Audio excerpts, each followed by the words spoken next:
हज़रात, एक शख्स था,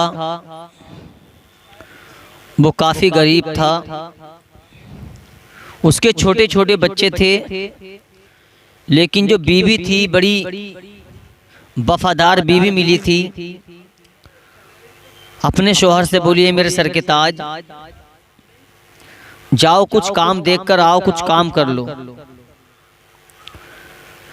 अब इस शख्स ने अपनी बीवी की बात सुनी और झोला उठाया और काम के लिए निकल गया। इसने और इसके बच्चों ने कई दिन से खाना नहीं खाया था, पूरा परिवार भूखा था। ये काम के लिए निकला। निकलने के बाद में इसने काम तलाश किया, लेकिन कहीं काम ना मिला। अब इसने क्या देखा कि दोपहर का वक्त है और काम अभी तक नहीं मिला है। इसको सामने मस्जिद दिखी। जैसे ही इसने मस्जिद को देखा, ये मस्जिद में चला गया और अर्ज करने लगा, ए परवरदिगार आलम, रिज़्क तू ही देने वाला है।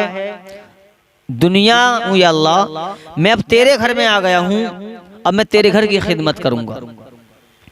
इतना कहा, कहने के बाद में उसने सफ़ों की सफाई शुरू कर दी, मस्जिद की सफाई शुरू कर दी, मस्जिद के तमाम कामों को निपटाता गया। अब जैसे ही शाम का वक्त आया, उसने झोला खाली था क्योंकि काम नहीं मिला था। जैसे ही घर पहुंचा, पहुंचने के बाद में बीवी दरवाजे पर बैठी थी। अल्लाह अकबर। आपकी बीवी ने कहा, ए मेरे सर के ताज, बताओ तो सही, क्या कोई काम नहीं मिला है? तो इस शख्स ने कहा था, ए मेरी बीवी, कोई काम नहीं मिला है, बताओ तो सही, बच्चों ने क्या खाया है? तो बीवी भी वफादार थी, बीवी बड़ी वफादार थी। कहने लगी, ए मेरे सर के ताज, हमारे घर में रिस्क नहीं है तो क्या हुआ, लेकिन अल्लाह की नेमत पानी तो है। मैंने बच्चों को पिलाकर सुला दिया है, मैंने बच्चों को पानी पिलाकर सुला दिया है। अल्लाह अकबर। आपकी बीवी ने कहा, बताओ तो सही, कि तुम्हें कोई काम नहीं मिला? तो कहा, काम तो मिला है। कहा, मजदूरी कहाँ है? कहा, मजदूरी मालिक ने नहीं दी है, लेकिन मेरा मालिक बड़ा रहीम है, मेरा मालिक बड़ा करीम है, रिस्क भी देता है, लेकिन मेरी मजदूरी नहीं दी है। इतना सुना, सुनने के बाद में कहा, ठीक है, लो तुम दूसरा के। यानी जब दूसरा दिन आया, अब उसका शोहर फिर निकल गया काम के लिए। अब ये फिर खिदमत करता रहा, मस्जिद की खिदमत करता रहा, कभी सफ़ों की सफाई करता रहा, कभी वुज़ू के लिए पानी भरता रहा। अल्लाह अकबर। कभी वुज़ू के लिए पानी भरता रहा। अब होता क्या है, शाम का वक्त है, खाली झोला है, आज भी काम नहीं मिला है। लेकिन होता क्या है प्यारे मुसलमानों, अब होता ये है, ये शख्स खाली झोला लेकर जाने लगा, लेकिन इसके जहन में ख्याल आया कि अगर मैं खाली झोला लेकर जाऊंगा, इसके जहन में ख्याल आया अगर मैं खाली झोला लेकर जाऊंगा तो मेरे बच्चे बड़े नाउम्मीद हो जाएंगे कि आज हमारा बाप हमारे खाने के लिए कुछ नहीं लाया है। अल्लाह अकबर। अब इसने एक जंगल में आड़ पकड़ी, यानी कि जंगल में बैठ गया कि अब जब शाम होगी, मैं शाम के वक्त जाऊंगा, जब तक बच्चे सो चुके होंगे। अल्लाह अकबर। अब रात का सन्नाटा हुआ, जब अंधेरा हो गया, अंधेरा होने के बाद में अब इसने खाली झोले में खाली मट्टी रख ली, और मट्टी रखने के बाद में प्यारे मुसलमानों तवज्जो करो, अब वो घर की तरफ चल दिया। अब देखता क्या है कि इसके घर से नजर आया, यानी कि आग की लपटें नजर आई। अल्लाह अकबर। इसने झांक कर देखा दीवार पर, दीवार चूंकि नीची थी, ये गरीब घर से था बेचारा, ये गरीब घर से था। जैसे ही इसने झांक कर देखा तो इसके घर में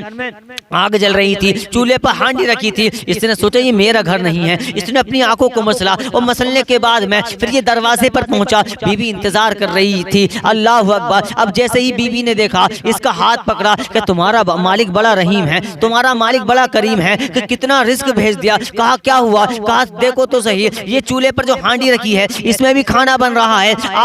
आपकी बीवी ने आपका हाथ पकड़ा, और पकड़ने के बाद में सहन में ले गई, यानी कि आंगन में ले गई, और ले जाने के बाद में जैसे ही इस शख्स की निगाह लान में पड़ी है तो देखता क्या है, रिस्क के अंबार लगे हुए हैं, रिस्क की बोरियां लगी हुई हैं, आटे चावल की बोरियां लगी हुई हैं। अल्लाह अकबर। आपके शौहर ने कहा, मुझे बताओ तो सही, ये रिस्क कौन देकर गया है? कहा, पता नहीं, बड़ा नूरानी चेहरे वाला था, और वो ये कहकर गया है कि अपने शौहर से कह देना करता रहे, और हमारे घर में कभी भी किसी चीज की कमी ना आने पाए, हम उसके रिश्ते में कभी कमी नहीं करेंगे। अल्लाह अकबर। ए प्यारे मुसलमानों, कान खोल कर सुनो, आज मस्जिदों में जो चंदा होता है, आज हम चंदा देने तैयार नहीं है। रमजान शरीफ आता है तो हम तरह तरह के खैरात करते हैं, कोई सदका देता है, कोई ज़कात देता है, कोई कुछ करता है, कोई कुछ करता है। ए प्यारे मुसलमानों, अल्लाह ताला के घर में अगर तुमने 1 रुपया भी दे दिया और अल्लाह ताला की बारगाह में वो 1 रुपया तुम्हारा कबूल हो गया, कसम खुदा की हमारा यहाँ भी बेड़ा पार है और वहाँ भी बेड़ा पार है।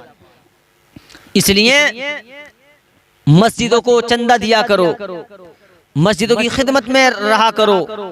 रिस्क देने वाला अल्लाह है।